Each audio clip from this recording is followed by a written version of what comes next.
Talk with Tyson Bryden. Come on for the ride. We'll take you inside.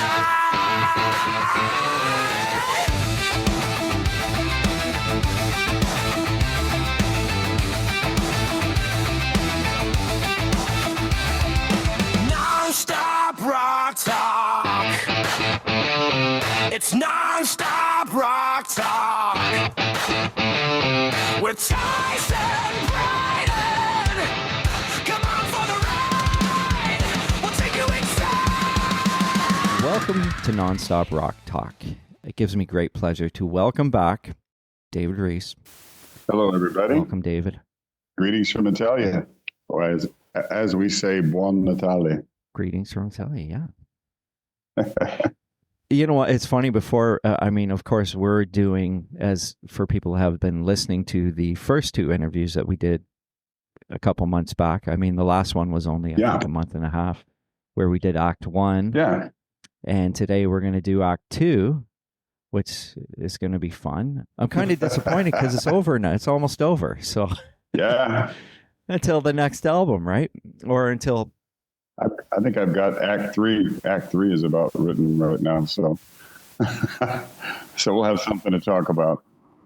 Awesome. Well, that'll give us something. Yeah. We'll have something else to talk about, which is great. I was just on Brave Words, and I came across a live video you did with Giles back in November, doing Hellhammer for Meet the Heat. That was awesome. Thank you. Yeah, we did. I think the last 3 shows he jumped on stage with me to sing along. So that was pretty cool. I've known Giles 20 plus years. So really, really a positive, good tour. Everybody got along great. Really strange mix of bands, actually. You know, my hard rock, melodic rock, and then Alcatraz, kind of a neoclassical. And then you got Girl School that are edgy on punk, but hard rock. And is every show but one was completely sold out, and that one that was not sold out was about 85%. That's great. It was really successful, yeah. That's amazing. And that was in Europe, obviously. Yeah, we kicked off the 25th of November in Brussels, or close to Brussels, and then we did Holland, Czech Republic, Germany. God, I'm forgetting something. But yeah, it was really good. My mom was actually born in Brussels. And Really? And I've never been there. Great town. I'm sure it is. I mean, a little bit of a backstory on that, which is kind of cool. My grandfather met my grandmother, who was Belgian. He was a British soldier, and he was going through during the war. Mm-hmm. And that's how he met her. And there was a big language barrier because she only spoke French and he only spoke English. So after the war, he came back, and then he found out. I think he was 21. He found out she was only 15. So he was a little upset about that. But I mean, as time went on, and which is kind of, there's some good news that came out of that war. I mean, I know many. A lot of my family served the Bulge. They fought in the Bulge, and that whole area was pretty rough. Yeah, in those days, a lot of bad things happened, but a lot of good came out of it. So yeah, I mean, she would tell stories of what went on, and anything that was. I mean, she was young, obviously, like I said, probably 15, and it was just, she didn't talk a whole lot about it because, you don't want to remember a lot of it, but it was just the Germans came in and they would destroy everything that was nice. She remembered, she's like fields and fields of beautiful flowers or poppies or whatever it was, and they would come in and they destroy everything. And then, it was that's just the way it was. It was war, right? So. Yeah, it was a really dark time in history. And into December in 44, they really put it on us, trying to hold us back. And that's where my mother's father was wounded, and she hadn't seen him in 4 years. I think. And one day he just showed up walking down the dirt road with a army bag and Really? said, "Mom, there's a man coming." And she goes, "That'd be your father," because they didn't know if he was alive or dead. So, Wow. and he didn't come back exactly normal. No. He was actually offered a job in California. This is in Oklahoma. Offered a job protecting bomb sites where they stored bombs and everything. And he said to my grandmother, "I don't want to see another gun, a bomb, or a bullet. And as long as I live, I've had enough." So, yeah, a lot of tragedy, a lot of dark times. But when you go through there, you can see the Siegfried line. You can see a lot of things that went on there. And a lot of tourists actually go into those forests and see the trenches. And Yeah. Yeah. I mean, years back, there was a show on Netflix where these guys were going in and like navigating through old sites and finding stuff that was still there, like buried in, Yeah. like I was really interested in it because it was really interesting. And they would get upset too because they would find like burial grounds and stuff like that they didn't know was there, and then did like searching through the stuff. So, but it was very interesting to see, and a lot of like finding bullet casings still in, the bullets still in the casings, and they'd just been buried there for 80 years or whatever it was, right? Or 60 years, whatever. Yeah, not only did the Americans suffer and the Belgian citizens and the Dutch and everything, a lot of those German boys, they didn't want to be there either. No. And living in Germany like I have, you meet a lot of guys that survived it that they don't like to talk about it. They had to go, and they didn't want to be there. And they wanted to be an American or a Canadian. Because they met a lot of Canadian soldiers and were captured by a lot of Canadians. And I know maybe one day you and I can do a chat because I know a lot of stories about that stuff. And that'd be great. Yeah, but we can't. I mean, you can blame the funny guy with the little mustache for his maniacal "I'm gonna rule the world twice" mentality. But there is another side to it that people always want to blame one side. They were just doing their duty. Yep. Yeah, and I truly believe that. And when and when I speak, I feel weird speaking about the fact of saying that the Germans came in and did this because, like you said, most of them probably didn't want to do that, but they had to. Like it's a matter or they'd of be shot. Right, exactly. They would be killed. You're scared, right? Yeah, you're an 18-year-old kid, and you put a gun on you and go fight the Americans and the Canadians in English, and if you don't, you die. Yeah. So you do as you're told, and it's like we did. And they didn't take the most intelligent, successful boys out of the field either. They went to the farms and the hardworking young men and just picked them up and said, "You're going." Yeah. And that's a sad part about war, like this Ukraine and Russian thing. It's 2-hour flight from my house. I mean, it's unbelievable what's happening there. And living in Italy, I go to language school, and we have a lot of Ukrainian people coming in to learn Italian. And one instance had happened. I walked in, and a mother-daughter were there crying in class, and I said, "What's happening?" And her son had been killed the day before. I thought, how could she be in class? But yeah, it's just stupid. It's all just stupid. I agree 100%. And hopefully, I mean, that war has been going on for what, 4 years, 3 years, 4 years? Longer. Yeah. 2014. I mean, Minsk and Belarus and all that. I had a friend that was on tour there, and they could hear artillery. Oh my goodness. On a tour, and he said, "I didn't know it was storming today." He goes, "That's not thunderstorms, that's bombs." He's like, "What are you talking about?" Because nobody was talking about it. And he said, "They're fighting." And you could actually hear what was going on a couple miles away. It sounded like a thunderstorm, but it was actually artillery happening. And it's a mess. It's a long, long story. Yeah. All right. Well, I would like to sit down and talk about a little bit more about that at some point. It's amazing. to it's amazing to me, and I think we still need a lot of World War II stuff and World War One, whatever. We need to still educate our younger people on it, because this is our freedom, right? Right. As to why we have freedom is because of the people that fought for our freedom, I died for. died They, for. Exactly. you know, I mean, there's blood on the ground for you and I to be able to speak right now freely That's right. about what we love, and that's music. And it allowed me to take this path. My brother served. My nephew just returned from Syria. Oh, wow. And during the Biden years, they weren't allowed to fight back because it was a political issue. And a lot of his platoon were mentally damaged because of the bombing. They couldn't return action because it didn't look good in an election year, which to me is absurd. And he actually came home and retired. He's a young man and really proud to be a Marine, and then walked in and said, nope, I'm not signing back up. I'm out.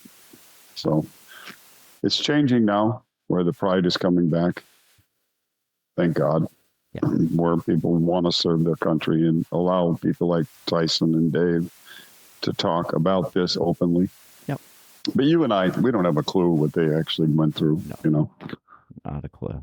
Not even. or going through. Exactly. I saw on the news that something happened in Syria 2 days ago or something. There's something. I mean, the Americans are going in again. So Yeah, it's just, it's one of those things. It seems like with Israel and the world that we live in, it just never ends. And something has to happen, because it never ends. If they just let it grow like a cancer, it just grows and grows and grows and grows. And somebody has to put the boot down and say, enough, Yeah. you know, enough. I mean, like my family here, my wife's grandfather, when the Germans were in Albania, they all rallied in this village and took off to go fight the Germans. And he was killed the first day.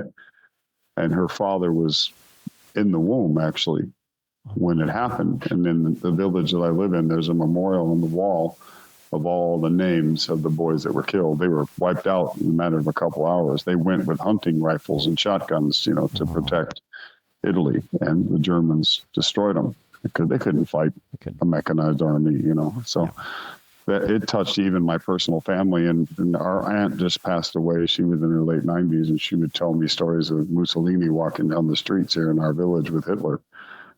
You know, she remembered as a child seeing them, you know, the fascists marching through the cities. And she said, no buono, no buono, Mussolini. You know, they all knew it was bad, but they had to follow. right. You know, follow what we were told. But they knew it was a bad thing. It wasn't good for the country. Right. That's crazy to be that close to it, to see, you know, wow. I can't even imagine. Now, there's a village I lived in Germany, and there was one man came home in the whole village, a German soldier. And there was actually a tree planted outside of our apartment, and branches started to break and fall on cars. And the woman that was the wife of this man, the day he left for war, planted a pine tree for her, said, I'll be back. And he came back, and we were telling her, we got to cut this tree down because it's going to kill somebody. She said, you're not going to touch that tree. My husband planted that the day he left. And it was gigantic. Yeah. I mean, I was on the third floor, and this thing was way past the top of the building. So, but it was getting to that size where branches are falling off and landing on people's cars, and there were kids playing out there. So we're like, you mind if we trim the tree? Or, you know, she's like, yeah, I mind. Don't touch it. I don't blame her. Oh, Yeah, what it signified. Yeah, and she also told the story. She said, being that he was the only man that returned to the village, all the women who had lost their men, you know, would come on over, sweetie. I got some fresh eggs and all this stuff. Where she goes, I had to fight all the ladies in the neighborhood because these women needed men to farm and take care of their homes. And she said, I fought to keep my husband at home with me because, trust me, there was a lot of girls that wanted a husband and there weren't any men around. So she said, he stood by, he came home to me and I had to keep a real close eye on him. Wow. That's crazy. The funny thing is that actually in my family, it's the same story. My grandfather kind of strayed and the same thing. A lot of the boys didn't come home. And my mom found out she had a brother that she never knew about from another farm that she met when he was like 60. So, Well, that wasn't so uncommon, you know. Well, it's funny you mention that because my dad's dad fought in the Korean War. And him and his brother, my dad's been passed for almost 6 years, but when he was still alive, him and his brother used to joke that they probably had brothers and sisters over in Korea. Oh, of course. You know, like, you just never know. People will do anything for food and water. Yeah. And that's the tragedy of war, you know. So if anybody's listening to this that thinks it's a good thing, you're nuts. You know, we got to put an end to this stuff. Absolutely. I agree 100%.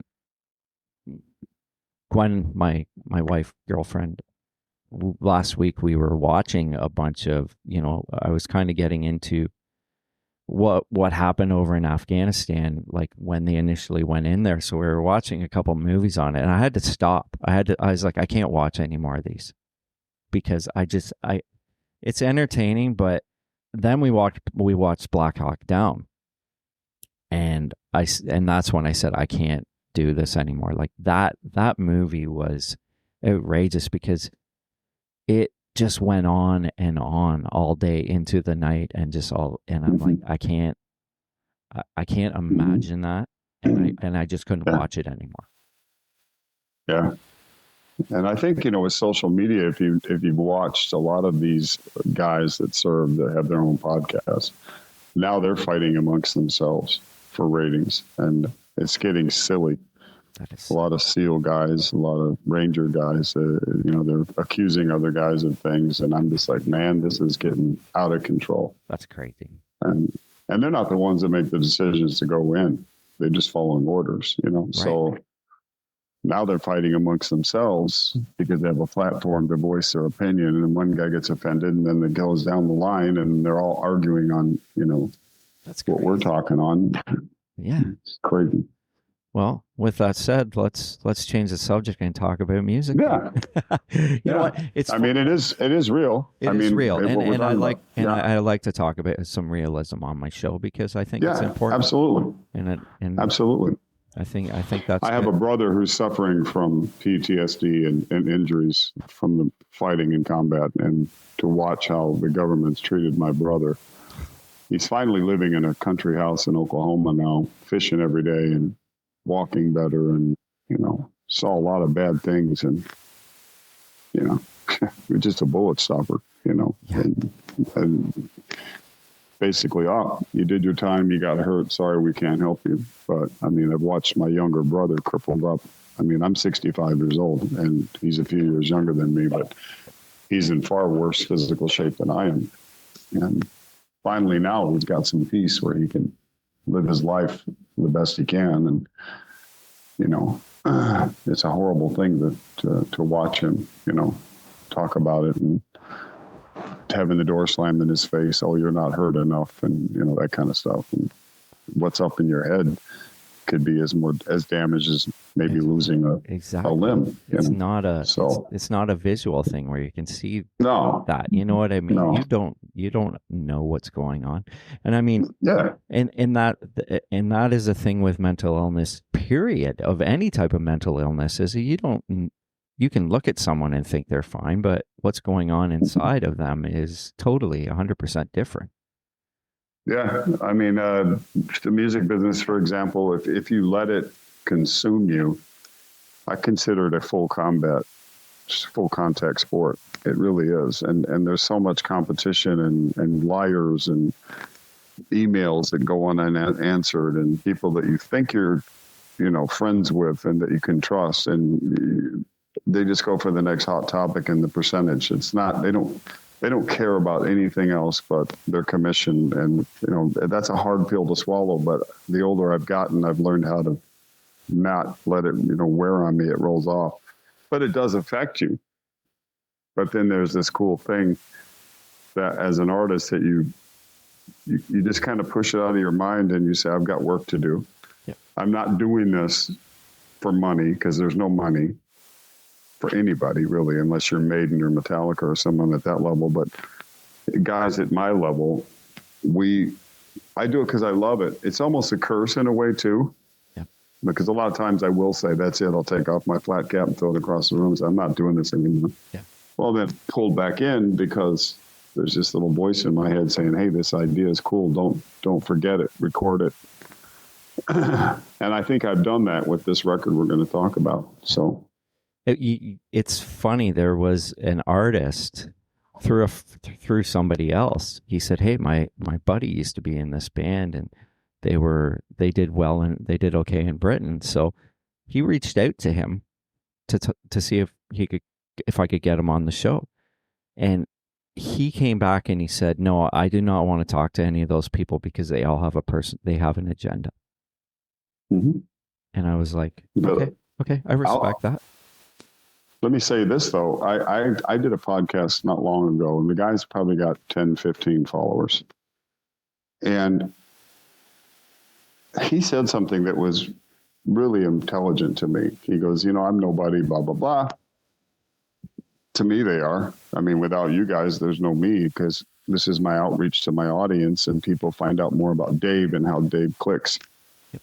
But there, a certain band that's pretty big in Europe, they kind of got this attitude about whose podcast is worth their while. There's a bunch. And their manager said, I don't care if the guy's got 5 followers. You're doing all the podcasts in the Americas that you can. And then since they've done that, they're selling out venues that they could maybe put 50 people in America. So they all are making a concerted effort to touch as many people as possible, because a lot of people may not know who they are. They've heard the name. And I went, man, that's spot on. He goes, well, it came down from their manager. He goes, I tried to get the interview many times and they had just blown me off. And finally their manager said, you guys don't get it. You go over there and play for 50 people, 100 people, and you sell out 20,000 seats in Europe. There's a reason for that. So I want you to do every podcast and every interview that's put on the table. Now, some of them can be a little annoying.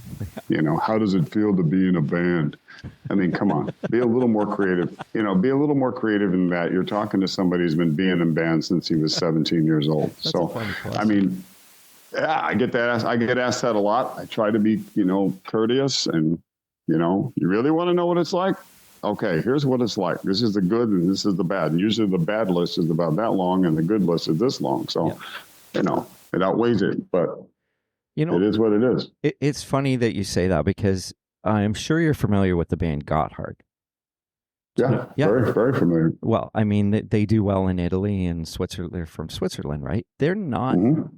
Most people do not know them in North America. And I'm like, sadly, they got their notoriety after Steve was killed.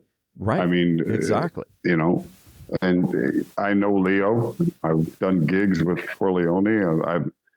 In Switzerland, they'll sell a soccer stadium out. I know. I have a live video of them playing in Zurich of a sold out stadium. And I'm like, then they go to Germany and they'll sell 300 tickets. I know. But that's literally a 3-hour drive. But the funny thing about it, David, is that you play their songs to people over here, and they'll go, this is amazing. This is great music. Yeah. Okay, so what is going on that this band in North America that people don't get it? There's so much of that, and I don't understand it. It's a weird thing. Yeah, I totally agree. I'm an American with an American fan base, and I can't get arrested booking shows. I do have things cooking right now for February and March in the States, but everybody knows who I am. And this record, I've had more airplay. And like just a few minutes ago, I'm number 8 of the top 20 in the record choices for the year. I've had so much going on, but the fight to get the venues to commit to booking me at a price where I could basically just cover the overhead has been an ongoing battle. I mean, I saw Steve Lee in Gotthard open for Deep Purple. I didn't know really. I heard their name. I knew about the band, but I watched this guy go, "Who is that kid? He's a rock star." And I know, right? they go, "That's Steve." He was amazing, and the new guy is too. But the audience was going bonkers, and this was in Germany, and 20,000 people, and I thought, what a band. Yeah. And then I did a gig in Hamburg with Corleone, and Leo was there, and I said, "How you doing?" He's like, "Oh God, we just got a new singer, and I'm embarrassed that you're here." I said, "Dude, I've seen you play in your best and worst. Don't worry about it. Just give me a good show." And they did. Nothing but respect. But I couldn't explain to you why it is some bands trigger that nerve that can cross over the pond and do well in North America and not well here. Yeah. This funny thing about the music business in the old days, I'll give you a band example. I was managed by Howard Kaufman, right, who had Whitesnake and Heart and Henley, everybody. And when Get a Grip came out by Aerosmith, the test market before it was released in the United States was Germany. And if it was a hit in Germany, it was a guaranteed hit in the United States. But they always tested the big bands first in Germany because of the very similar taste in music. Right. So it was number one for 90 days. Living on the Edge, I think, was the single. They knew it was going to be a smash, but that was their test market. They don't do that anymore because of the internet. But in the old days, that's how it was triggered. If it's a hit in Germany or a hit, like if they've got a band in Germany that's really big, let's say like a Scorpions, where do they test it? Certain markets in the United States, New York, Florida, LA, Reno, Nevada, believe it or not, places like that, Really, eh? Ontario. Yeah. And if it goes boom, they know it's a hit. I didn't realize that. I didn't know. Yeah. Yeah. Okay. That's cool. That was the old mantra that a lot of the labels followed. And yeah.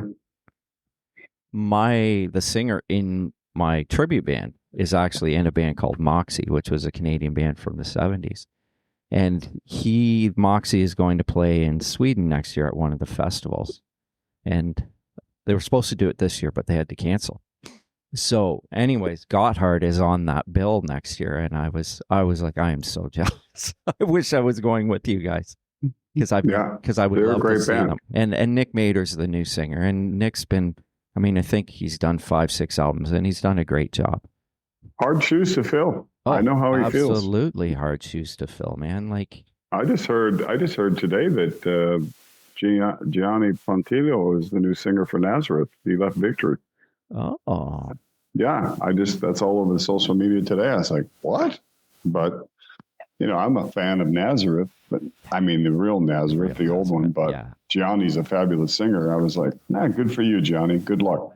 Yeah, that's cool. At least they're carrying on that torch. Like that music will live forever, and it's great to have some of them out doing it.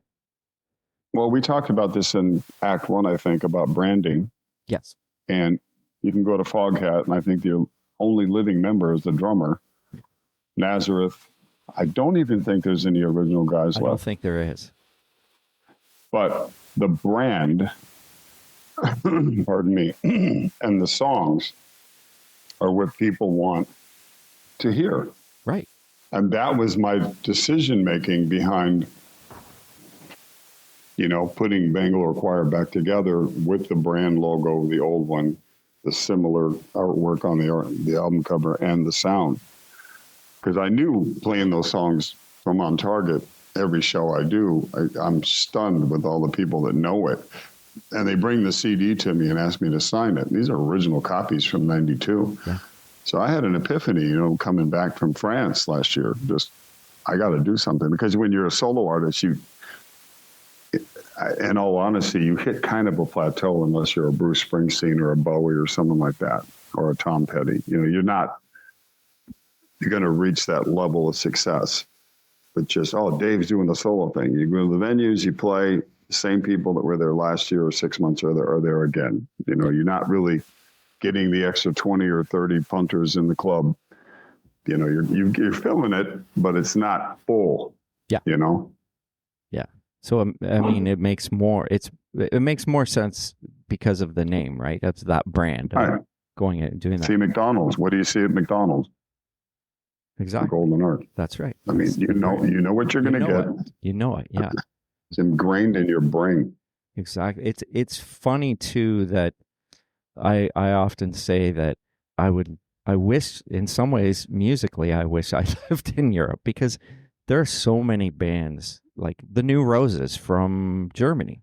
Great band. Yeah. They've done a ton of albums. They're not known here at all, but I just discovered them earlier this year. And I went out and I bought all the albums on vinyl. I wrote some songs with Norman, the guitar player, actually a couple of years ago. They're great. We were talking, and he was going to do a side project, and nothing came into fruition about it. But I was talking to him quite a lot. And if you see them play Europe, they'll sell out big rooms. I know. I was looking it up, and that was just a thing. I'm like, what? It's hard for me. Sometimes it's hard living here, because being someone that loves live music and good live music, good bands, Canada doesn't get that anymore. We just don't, and it's very limited, and it's frustrating. And I think, well, it's frustrating because let's say Canada, right? You guys have got Rush, you got Triumph, you got April Wine, yep. Bachman Turner Overdrive. You guys had a huge movement with Loverboy and like so many. I mean, you guys killed it, and then some of them crossed over into the United States and did pretty well. But over here, nobody knows. Yeah. But you know, it's kind of like this country pride thing, right? I mean, in Germany, like Accept, for example, they could put out 3 or 4 stinkers, but the fans will still buy tickets. Yeah. Yeah, because they're going to play Fast as the Shark Falls to the Wall, and you know they're going to do the old catalog for the diehards. But they're very proud that those guys got out, you know, and made something of it. You know what I mean? And same in Sweden. There's Swedish bands you've never heard of that are unbelievable. There's something in the water up there. Oh man, I mean I've listened. There's a band called Andy and the Rockets. Oh my God! Absolutely, are phenomenal. Their new album Casino is unbelievable. Yeah, and there's a band from Finland that I just discovered called Shiraz Lane that their new album is phenomenal. They've been around for 10 years. I know. So, I mean, they tour Germany and my area of Europe and Italy and stuff. But they come to Italy, they'll play for 50 people. But in Scandinavia, they're like the big thing. Yeah, you know. Yeah. It's a weird thing. I agree. It's hard to put your mind around it. I mean, I'm just glad it's because of streaming. It is accessible to listen to everything in their catalog, right? Yeah. Because that's the only way you're going to find it. And then once you do discover these bands, there are avenues to get the album, which of course you go through. I mean, Shiraz Lane's on Frontiers, so their latest album is accessible, right? Right. But it's not like the old days where you could just walk to the record store and there it was. But in the old days, it was a big deal to get a Japanese import, and it cost you an extra $10. But now the Japanese market is K-pop, J-pop, baby metal. It's a whole different thing. I've got Japanese friends. Well, they're Americans that live in Japan because of the military, actually. And I go, what's going on over there? You know, they're like, well, there's a few things happening, but it's really changed. It's kind of a fashion rock thing. Where a lot of bands would go, God, I can't wait to go play Tokyo, play the Budokan, go to here, go to Nagasaki. And it doesn't happen anymore. You play little small clubs, you know. Mr. Udo was like kind of the big promoter there, right? He was a big dog. Yeah. Yeah. Like you used to hear so many bands talk of him and how well bands were treated, and how, you know, it was pretty cool. And Japanese pressings, I mean, were always a little bit better, they'd say. Japanese and German pressings of albums, because they took a little bit, they really cared, right? Well, they're like a CD. You know, they would go completely crazy. They want photos of your hands. They would want photos of your height. They want to ask you, you know, what state you came from. Because the fans were feverish about it. And we did, when I was in Accept, we did some press for Japan, and they came over and were, put your hands on the table, and I'm like, what? And Wolf said, just do it. And they were doing photos of the size of my hand, and I had blonde hair then, you know, and blonde people, they don't have any in Japan. They dye their hair. So it's fascinating to them, and you're a lot taller, and it's just this whole, it was a whole different vibe back in the 80s and 90s, you know? I have I mean, of course, you know the band Bad Moon Rising with Doug Aldrich, with the two guys that were in Bangalore. And those albums were only available in Japan, which I was in. I got them. And the second one, Blood, the packaging for that came in a plastic case with like this huge book inside of it. And I mean, it was a great, phenomenal album. But Burn Magazine, I mean, that was, God, it was better than the New York Times, you know? Yeah. I mean, or whatever those magazines are that were so fashionable. They really went out of their way. Yeah, it seemed like a really, I mean, it was so cool. But it was elusive too, because like you said, getting music from Japan was exciting, and it was like, oh. And are you aware that the Japanese, when you made a deal in Japan, for instance, they would want total control of the release, and they would ask for it 30 days prior to the U.S. release. Oh, I didn't know that. And then when downloading started with Napster or whatever it was called, it turned into a nightmare, because your album would be released in Southeast Asia, and they wanted a bonus track that was not on the United States release. So you would have to have an extra song, but they'd want a 30-day lead. So by the time illegal downloading happened, your record was worldwide in a day, but in their market, they won physically. Yeah. But around North Korea and all these hack sites would put it up in Russia and all this stuff. I had a guy in Germany that was in a wheelchair that said, you realize one of my records was out. He goes, Dave, there's like 14,000 free downloads for your record on the internet. I'm like, what? So he said, I'm going to sit down, because he couldn't go anywhere. And he goes, I'm going to shut him down. I saw him about a week or two later, and he said, I was only to compete with 4,000 a day. But as soon as I would take that down, another 4,000 or more would pop up. He goes, I can't win. It's over. That's I was like, and that was the beginning of it, right? This is early 2000s. I mean, now, was there, for On Target, was there a bonus track on the Japanese pressing of On Target?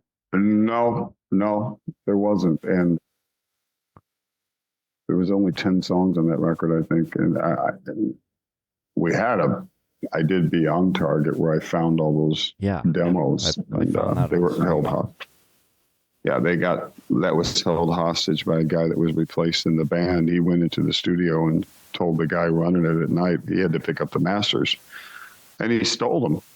So then I was offered this ridiculous amount of money to buy back my record. I'm like, well, you ever heard of the FBI? Yeah. No. He's like, so I got a USB of the download of the record, which I released with a lot of the songs that could have been bonus tracks, but I did release at a later time. Which I've listened to. I wanted. They sound cool. Yeah. I mean, those are the songs we wanted on the album, but the powers that be wouldn't allow it. That's really what Bangalore was. I mean, Angel in Black, Steve Plunkett brought in, and Loaded Gun, the bass player from Styx, his name always eludes me. He wrote that. But, you know, the band that got us signed, those weren't the writers we were working with, the Bon Jovis and Aldos. So they brought them in at a later date to say, hey, we got to get a hit record. Yeah.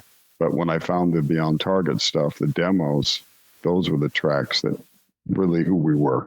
There's some cool stuff on there. It's funny that I just talked to Steve Lynch from Autograph, and they had recorded Angel in Black on some, like they had done it around 87 on a demo. He had no idea. He had no idea that Angel in Black was on the Bangalore album. Yeah, and Steve was, he and I had continued writing together. Steve Plunkett and him and Lynch at the time were not on speaking terms, and I don't know if they are now, but I think he played the song for me, and I said, "That's a hit song." He goes, "Yeah, you need to record it." He goes, and he played me the demo that you're talking about, and I said, "I can sing that," and that's my go-to song at the end of the night on tour. That, yeah, it's a Steve Plunkett is a great songwriter. I mean, he's really a talented guy, you know. But we had our falling out, you know. He wanted to really slicken up my sound after the grunge thing came in. I said, "This is over. This nobody's buying this. Nobody wants to hear Angel in Black anymore." And we were at odds, and we ended our relationship. I haven't spoken to him in 30 years. Wow. That's crazy. He just actually did a solo album, which I was surprised. Out of nowhere it came out. I was like, well, I bought it because I'm like, I'm curious. I want to know what it sounds like. So, and I saw them open for Motley Crue on the Theater of Pain tour and Van Halen. Wow. They got the tour with Van Halen without a record deal. Yeah. The drummer and David Lee Roth would run together, and he played him the cassette and said, "Why don't you come open on the 1984 tour?" Yeah. No, I don't think so. You know, really? Gonna say no, right? Yeah. I mean, Steve Lynch just wrote a book, so he talks about Confessions of a Rock Guitarist, I believe it's called. It's a really good read. Yeah. So he talks about all that stuff in there about, you know, the whole Van Halen thing and just going out on the road, and like they weren't really ready. They didn't even have a name, you know, like no. They decided the name on the way to Texas or whatever it was for the first show. Yeah. And they had every record company and their brother offer them a deal, I think, on that tour. Yeah. They signed with RCA. Yeah. I mean, it was like, boom. But had he not been friends with Roth and a jogging partner, it would never have happened, you know. It's amazing. Well, that's cool. All right. So let's talk about rapid fire succession. On Target 2, Act 2. Now, we mentioned this in the previous episode that the first track on Act 2, for those that are Accept fans, will probably know this song because it was on Eat the Heat, and it's entitled Prisoner. And you redid it. Yep. And I put the two back to back, and I remember you saying that you didn't really love the version on Eat the Heat, that you wanted to and you're all right. It does sound cooler. That version almost sounded like kind of like they were going the Judas Priest Turbo type of sound, where they're kind of going, you know what I mean? Like it was a little bit more digital in this one. It was very, very slick, very polished. And I always hated the drum sound on Eat the Heat because Stefan Kaufman had discovered Simmons drums, the electronic kit. Yeah. And God bless him, he's a genius musically, great drummer, great guitarist, great singer too. He just fell in love with it, but I'm a real drum guy. Yeah. So when Giles proposed releasing it again, I was adamantly opposed to it because I'm not really a fan of the song. And I said, the only way I'm going to do it is if you let me beef it up, because I hate the sound of it on that record. And I tried to hit some of those high notes, and I have to tip my hat to Giles because he came in and did the prisoner, the real high thing. Yeah. I'm singing with him, but he's got the cleaner voice because he's got the tenor range, and I'm a baritone. So, yeah, that was the decision was from Giles. Let's put out Prisoner. Given my druthers, I would have released a Hellhammer or, you know, maybe D-Train or something like that because we had Bullet Train. So I was like, you know, or Ecstasy maybe, but you know, Udo re-recorded Generation Clash and Ecstasy. So that's right. I play them live still, but they're great songs. But it's funny though, like you do mention those drums. I mean, in my notes, I'm like, the snare sounds so muffled and it's so like it's so wet, and it's just like you said, it's not a good drum sound. It's not something that to my ears that I enjoy. So when your version sounds, the guitars sound almost like there's more life to them. Not that the guitars weren't great on that. I mean, the riff is the same, but there's just a little bit more. It seems like a little bit more layered on the guitars in the intro, and it sounds more lively than it did on Eat the Heat. Well, if you go through like the Accept thing, the history of that. They were going, Metal Heart was starting to commercialize, and they did Russian Roulette. And then the record label said, if you want this thing to go all the way, you got to get an English speaking guy and an American voice or a North Canadian or whatever, or English guy. And, you know, Prisoner is a little similar to Shot to the Heart. You know, You Give Love a Bad Name. Da, da, da, da, da, da, da, da, da, da. You know, it's kind of, they were thinking that. And what happened was it was shock to the Accept fans. Had we come out with D-Train as the first single or Ecstasy, as opposed to this weird song called Generation Clash, which I love. It's a great song. I think they maybe had embraced the change and then edged them into Prisoner and Mistreated and Hellhammer. And there's a band called Hellhammer now in Europe that are touring that took that name for their band name. And that's cool. But you know, you live and learn from those mistakes. I mean, corporate people are not the most intelligent people on the planet. And, you know, bands really, you don't have a lot of say, or you didn't in those days. Nowadays, you've got the gift of, I'm not going to do that. I can say no. And they'll go, okay, what do you want to do? Right. But in those days, like, I mean, talking of Ecstasy and D-Train, I mean, Accept had many albums by the time that album came out. So your fan base, maybe you're trying to broaden your fan base, but I just think across the pond. I mean, Balls to the Wall did about 400,000 copies. Exactly. So I mean, that song did that album did well in North America. So yeah, you know, it's like, let's go the Bon Jovi route, but people already know Accept, and they're not really going to, it's like when Priest did Turbo, because you're not really buying that as much. Yeah, it was everybody was in kind of panic mode. You know, we got to do something fresh. But as I said earlier in this interview, there's a loyalty in countries, and there was no middle with me and Accept. They either loved me or they absolutely hated my guts. I was blamed for destroying the band. Well, everybody needs to know I didn't hire myself. And I wrote the songs accordingly with Peter and Stefan for that record. So everybody needs to understand that, you know, it wasn't just my choice. Hey, here I am, I'm taking over. But the really bizarre thing about Eat the Heat is the more shows I play and tour Europe, I have so many people come up to me with the original vinyl or the CD and say, I love this record. Yeah, I'm one of them. If you play Ecstasy live, people automatically, if you've seen any of videos from the Alcatraz Girls School Tour, we play it in the set, and automatically the people just start jumping.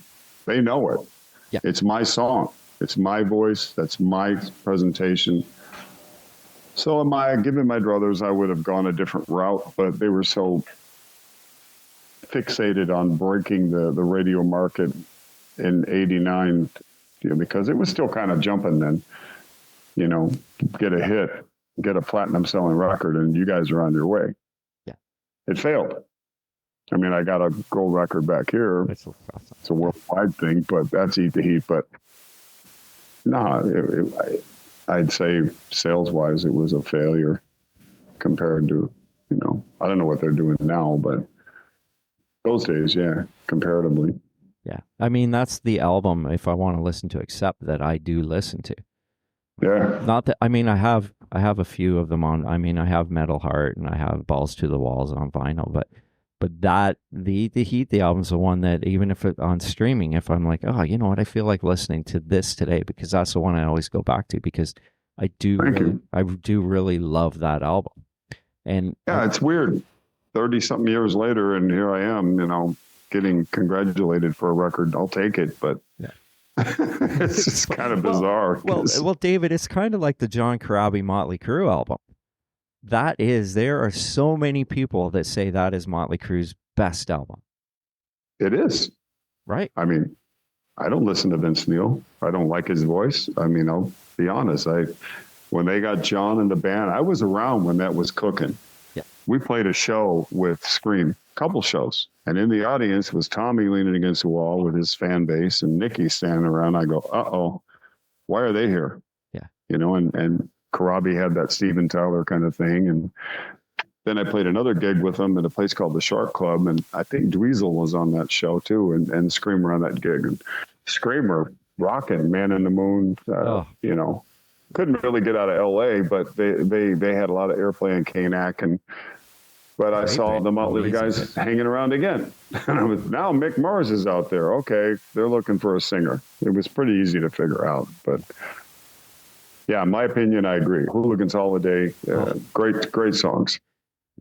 I mean, Hooligan's Holiday is, I remember the first time hearing it on the radio. I mean, I was a Motley Crue fan, but when I first heard that, I was like, holy shit, I can't believe this. I can't believe it's funny though, because like. you go the corporate conversation again, right? Yeah. And they went out on tour. I think the first show was Nashville. 3,000 people. No Vince, no Motley Crue. They canceled that tour. They just could not sell tickets. And it was a commercial failure. So they said, well, we better call him back. Because he wasn't doing too bad with, his solo thing. His solo thing was doing good. That Exposed album was decent. Yeah. You're invited, but your friend can't come. Pain. Yeah. I mean, he had Steve Stevens. He had Dave Marshall. Yeah. It was... Robbie Crane. Vic Fox. I think he was doing a little better than Motley was at the time, but corporate money talks, so get him back in the band, I know, and the disappointing thing was the next album they put out was totally offside. Vince comes back and they put out this, trying to totally change their sound, and my understanding is that John had worked on that album and he wrote a lot of the songs, and I don't think he was loving the direction of it either, because they were I think they were confused. I don't think they knew what to do at that point. We all were. Yeah. Everybody was. I mean, I don't know if we've talked about this, but I remember like yesterday being in a barbecue with Janie Lane, and I think Piercy was there. We were like cancer to the music industry. All of us were standing around going, what are we going to do now? Yeah. I mean, now with the branding, Rat and Warren, they're back together with Carlos, and Motley's doing okay with Vince, and it seems to have kind of gone full circle where people are buying tickets to see Def Leppard and Joan Jett and Poison on stage with them. I mean, and that's a good sign. Yeah. Yeah. But, I mean, Motley's taking Extreme and Tesla on tour with them next summer, which I think is a great. I mean, Extreme live is incredible. So incredible. I mean. Nuno Betancourt, he turned down producing Janet Jackson's biggest record with, what was it, Black Tiger, what it was called, that song. Yeah, what was the name of it? You know why? Because he was so loyal to Extreme, because they were just about to break. And she offered him a ton of money, but he's like, nope, I'm the guitar for Extreme. She goes, I want you to produce me and play guitar. Nope. I mean, that guy is nuts. I know. I will never forget that Freddie Mercury concert when they came out and did Queen songs, and you're like, they just blew everybody off the stage. Like all these, I mean, Def Leppard was great and Guns was great, but Extreme just kind of stole that thing. It was crazy. Yeah. That singer they've got is incredible, and that's another story. You replace a guy like Sammy or Roth. I mean, you're doomed from the door opening. I mean, it's not going to work. No. I saw that tour. I saw him sing with Van Halen. You did? Yeah. How was it? It was amazing. He was great because he was Sharon, but because he had no problem doing the Sammy stuff or the Dave stuff, and he did it well. But I mean, great singer, but Extreme's his, where he should be. Yeah, I mean, Kurt Mitchell from Bangalore and Danny Greenberg, the bass player, R.I.P. He just passed away not long ago. They were always talking about Extreme, and because they had graduated GIT and Berkeley, and Nuno's technical ability was so far ahead of everybody. They're like, Pornography and this record, they kept playing it in the car, and I'm like, what is this? And they're like, this is Extreme. And then they did, Wholehearted, and that came out, and like Mr. Big, you've got 2 black and white videos that hit number 1. It went number 1, yeah. Not even what their catalog was about, but those 2 love songs broke for them. And it's funny because you've got Nuno and Paul Gilbert and Mr. Big, and 2 of like the most incredible, like these guitar players that are off the charts, and their big songs turn out to be like More Than Words and To Be With You. These ballads, and people, don't realize that these bands are just these phenomenal players, right? Mad scientists. Yeah, exactly. I mean, when you Ozzy, back to the beginning, who was on stage for most of the sets? Yeah. Yeah, that tells you everything you need to know. Amazing, and they show a video of Nuno learning "Bark at the Moon" on the way, like going over it on the way to the gig. Was it because they weren't sure Jake could play it or something? I think he asked Nuno. Yeah, Jake's got some arthritis or something. Yeah, he said, "I don't know if I can do it." He goes, "Come on, Jake." And when Jake walked out on the wrong side of the stage, he didn't even know where he was going. Nuno dropped to his knees and was like bowing to him, and he played it. But he's like, "Dude, I can't play that anymore. Can you learn it?" And he's like, "Well, yeah, on the airplane." So he's like, Yeah. It was crazy, but I mean, which makes me sad too, because Jake is such a phenomenal guitar player as well, and he's like kind of the Aussie guitar player who was in the middle that's kind of gotten lost because of Randy was amazing and Zach's amazing, but Jake's kind of like, it was so cool to see him out there playing with Ozzy one last time. I tried out for Badlands after Ray got really sick. Remember you saying that? And Yeah, I think you did tell me that. I believe. Yeah. I got called because Greg Chason and I were kind of writing that Circle of Silence stuff, and he said, right. "Would you be?" Because we had done a bunch of gigs together with Badlands, Bangalore, and he knew who I was. Jake never talks. He's a very quiet, withdrawn person, and very, very shy. And I was invited down to rehearse with him. And in those days, I could sing High Wire and those songs. And I was thrilled because I'm going to play with Jakey Lee because he's one of my favorites too. He just walked in, plugged in his guitar and played, didn't say 5 words and left. I mean, it was weird. But I think he was kind of like, this is over.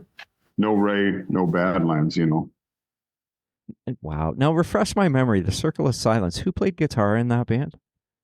That was Larry Farkas. Right. Another great guitar player. He's living in Nevada somewhere. Okay. And Jay Shallon was on drums from Hurricane? Yep. Yeah. Yep.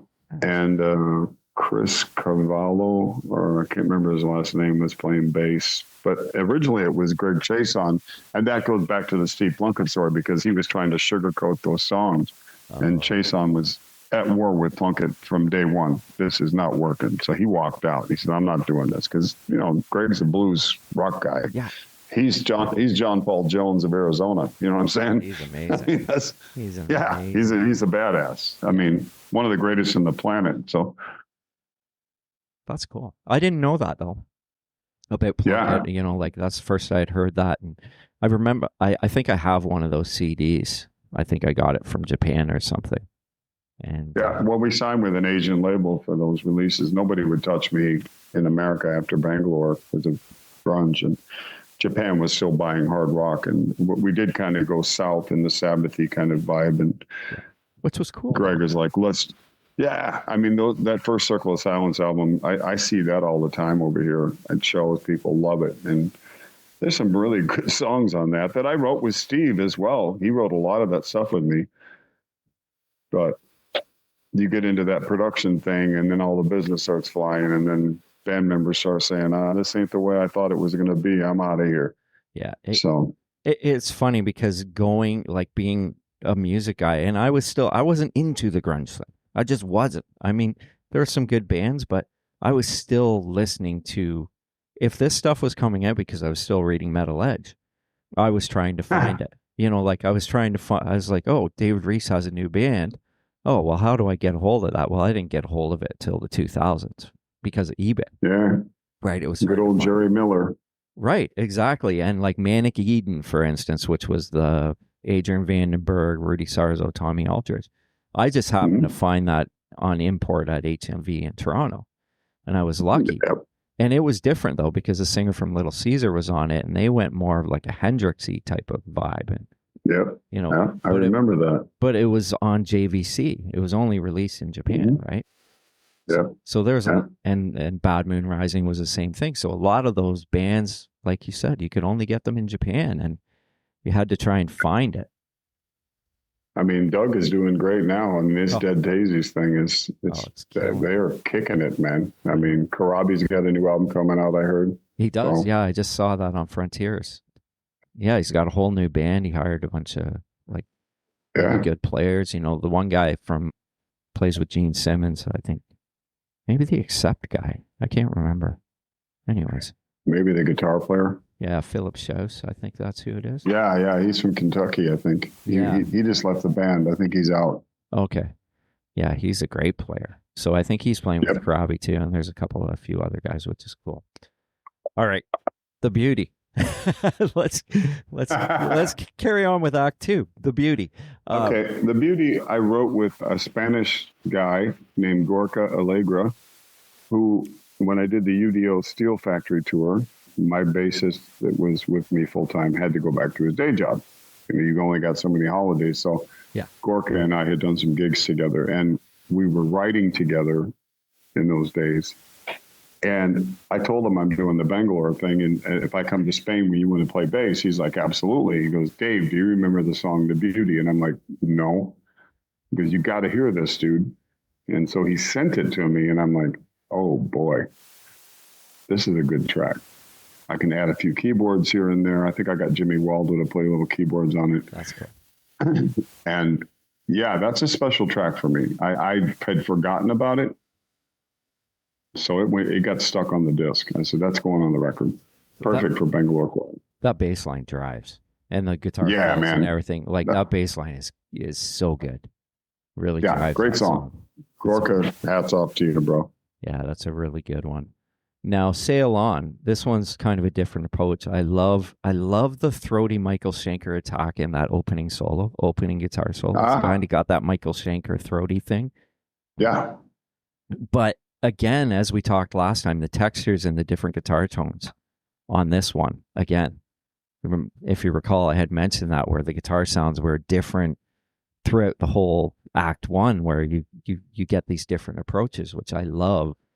Yeah. It just adds more color. It was all intentional. I mean, Sail On I wrote with, I had done January 31st of 2025 and February 1st. I did a thing called Rock Party of the Year in Holland. Yeah. Robert Soderbergh from Wicked Sensation has a band called Plan 9, but he does these big get-togethers. The guys from Golden Earring were on stage, and believe it or not, Les Binks from Judas Priest was playing drums. He died like 2 weeks. Yeah, he died 2 weeks later. Oh, wow. So I got to meet him, and I'm like, wow, I'm hanging out with Les Binks. This is crazy, you know? Yeah. You could see the age was getting to him and stuff. And then I tried writing him like 2 weeks after and going, how's it going? No answer. And then Robert called me and said, you hear about Les? I was like, no, he died. Oh, my God. Wow. But anyways, Marcel Singer was one of the guitar players that stayed on stage. I mean, we played there was like 5 singers for that thing each night. It was sold out. It was packed, like a couple thousand people. And he played every song. And I remember seeing his fingers in the dressing room after the show, and they were flat, like somebody had taken a hammer and mashed them. And they were bleeding. I said, are you all right? He goes, man, I'm in heaven. I love to play guitar. I said, you want to write together sometime? You're really good. He goes, yeah, I got a couple ideas. I got this song, this riff that might work for you. So he sent me the music for Sail On. And then I worked with Andy on it, Andy Susimil. I said, I like this. Here's the working title and the melody idea. So we kind of crafted it. And it's got a jump vibe in it as well. Van Halen in there. Dun, dun, dun, dun, dun, dun, dun, dun, dun, dun, that break. Yeah. But the chorus is really positive. Stay long, da, da, da, da, da. So I give credit to Marcel Singer. Check out his solo work, your listeners. He's fantastic. And the band Plan 9, they're great. Okay. I'll check that out. Now, Trouble with the Truth. This is another great song. Thank you. And as I was getting to the end of the album, I'm like, it is crazy to me that there is so much material with so much depth. This is like, there's a lot of songs, but every song, it just keeps you engaged, right? You're like, another great song.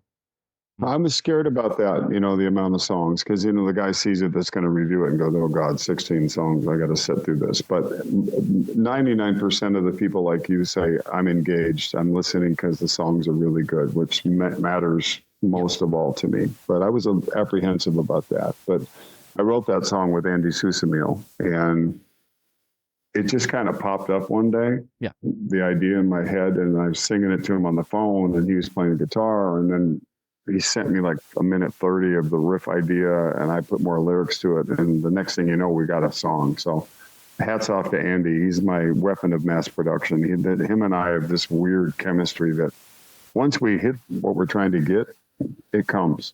Driver's Seat, Bullet Train, Trouble with the Truth. The first song, How Does It Feel? It's kind of similar to Angel in Black. Yep.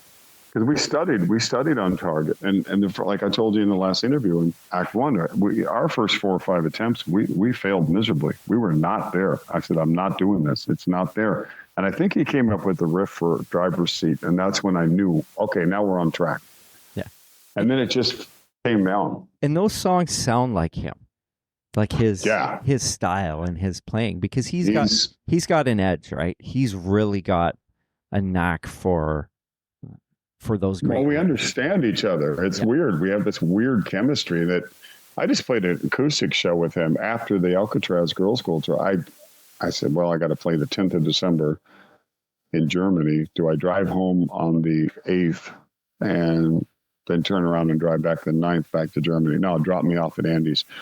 And we rehearsed for like 20 minutes, and we played an acoustic show, and we sold out the place. Oh, that's so cool. And we played Bullet Train acoustic and Driver's Seat acoustic, believe it or not. Plus, we played a bunch of like the Trent Reznor style, Johnny Cash, Tom Petty, Skinner, Bad Company. Andy did a bunch of stuff solo himself singing. He's a fabulous singer as well. But it just worked. Yeah. We played for like an hour and 20 minutes. But nobody left. People were singing along. So we just have this cool vibe. Sadly, he's moving to South America. He's wants to get out of Europe real bad. So we can continue writing together. That's easy to do with computers, but I'm gonna miss him. Yeah. Well, I hope he's going to be involved in Act 3. Will he be involved in that? Like, was he involved in that songwriting process? Because you said you've got a lot of songs for that already. On the next album? Yeah. Yeah, I mean, there were actually about 25 songs that we recorded. Cool. And the ones that we didn't put on the disc are really strong.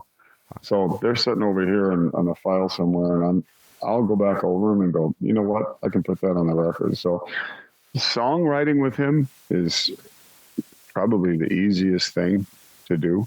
Yeah. And then I've got Niccolo Savinelli, this brilliant Italian guitar player that, I mean, he grew up on 80s rock. He's about 40, but that's his thing. This guy's a beast.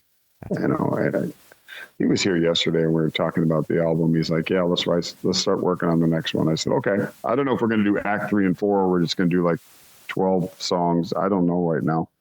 But I assumed as well as the record is done, thanks to everybody, media and fans alike, that they're going to ask me to do something else. So it'll be something. Can't wait for that. Now, still the same. This totally sounds like Bangalore Choir. You know what? That riff actually reminds me of Freight Train Rollin'. There you go. And bingo. But then the verse changes it slightly. I can hear that riff in there, and I was like, I know this. This sounds like Freight Train, because I'm singing it a little bit, right? As I'm listening. Right. But I love the change in the chorus. It kind of takes a whole different direction, which is really cool. And Da, da, da, da, da, da, da. Ba, da, da, da, da, da, da. Yeah, it's kind of childlike rhyme, it's cool. nursery rhyme. But yeah, that was intentional because Freight Train is a great song live that we play. And I said, we need a Freight Train rolling. And he came up with that riff, and I just started putting pen to paper and singing in the phone. I said, there it is. So another one popped out. The ones that come quick, you're a musician, you know. I mean, the quicker they come, the better they are. Yeah, I mean, I recall, right, I wrote a song once 20 minutes before rehearsal, and I brought it into the band, and 2 weeks later we were recording it. Like, it just happened like that, right? And I just came up with this riff. I was like, where did that come from? And then I mean, nothing went with that project. I think that song ended up being played in a hockey arena in like about an hour from here, but I didn't really care. It was cool. It was a cool tune, and the guys in the band were like, "Wow, how did you come up with that?" So I totally understand what you're saying. And there is cowbell on this song. What? Cowbell? Yeah, I did that. Yeah. I love I actually, it's programmed. I said, because I play cowbell live on stage with Freight Train, and I looked at Ricardo and I said, give me that cowbell sound. And then there's that instrument, what do you call it? I put that at the right Is after that like the sweet emotion instrument? Like I used that. I threw that in at the end. I had to get it on time, and what is that but thing called? It's got a weird name. I can't remember. It's a slap. Oh, you got me. I can't remember either, but it's. Did you ever hear the story from Steven Tyler that he actually broke it while he was using it during recording of Sweet Emotion? And the shaking sound is Domino's Sugar Packs. Yeah, that's right. He opened them up and shook it in the mic on Sweet Emotion. Yeah. I love that. I love that kind of stuff. I love hearing those things about production of how they used to, like Jack Douglas was. And he stood in cowboy boots, and during that record, he was standing on broken beer glass, crunching, stomping on it. I forget which track was that it on is. Back in the Saddle on Rocks, maybe? Could have been, yeah. It could have been that song, but I know he put on a pair of cowboy boots, and they wanted that crunching sound, and he said, I got an idea. So they smashed all the beer bottles that they had emptied, and he just started stomping on it, and they recorded it in time with the song. So yeah, those stories like Metal Gods Priest, that's a silverware pan, right? From that they're shaking silverware. Yeah.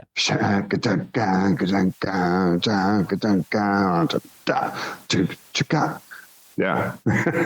So was there anything on Eat the Heat or on Target that you guys did different, like anything like that? Eat the Heat, there was a Ferrari during Generation Clash that Dieter owns that he wanted to record the squeal out. So it's like, yeah. And then it kicks into that. That's a real Ferrari that he owned, that we were outside with all these high-tech microphones, and he'd come flying down the street and he'd spin out, and that's cool. We recorded that. I love that. Bangalore, I don't think we had any really special tricks on that, except for Kurt Mitchell's genius guitar playing, but I don't think so. Yeah, I love those. A lot of those 70s stories of how they had to come up with. Well, Women and Children First on that record. Out across the island on a cool summer night. Better save the women and children first. If they listen to it, they opened the studio door and it was pouring rain in LA. And you can hear the rain splashing on the sidewalk if you listen closely when he's playing acoustic. Could this be magic? And it was really hot, so they opened the door and it was raining, and you can hear the rain in the background. Really cool. That's cool. Yeah, I love all those little stories about, because I mean everything you can do samples now, right? Like you can sample everything, and you had to be a little bit more inventive with the production back then. Yeah, with the problem with samples is they're inhumane. They may have been recorded by some other guitar player or drummer or something, but you still got to put the human feel in it. That's right.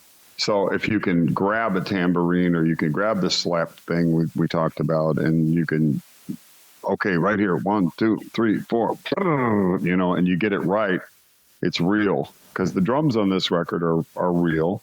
The bass is real, and then there's the guitar overdubs, and a lot of the vocals I just tracked in 1 or 2 takes. I did. If my feet aren't in the floor on a song, and I can look through the glass and see Ricardo's face, if he's looking at his phone and he's not really paying attention, I know he's not buying it. But when he's staring at me doing this, shaking his head, I know he's feeling it, because I'm feeling it. But you can tell, if it's generic. Yeah. Yeah, and there's a lot of music like that, but to put the real, sadly, and that's the sad part about it, and people don't know, though. They don't, and sometimes they don't care. They just. What frightens me is the AI charts now. Me too. They've actually. Absolutely. It's like, really, man, what are we going to do now? Have robots that look like me or Gene Simmons playing live shows? Because they could technically invent that stuff. So you could go see a Kiss show or Aerosmith with fake people jumping around with all the moves choreographed and timed through a computer, and vocals piped through the PA, and get an Aerosmith show, but they're actually robots. That could happen. Right. I'm not going. I wouldn't either. That's not. I don't want that. No. Yeah, I'm not going to go do that. I'll stay at home and watch 70s YouTube videos, you know? Exactly. So, Blinded by Fire in the Sky. Again, this is staying course of this being such a great album. Nothing has been unimpressive. You know, like I said, everything's following a course of all these great songs. Thank you. The lyrical content I love on this one. I think everything's serious, but there's a serious side to it.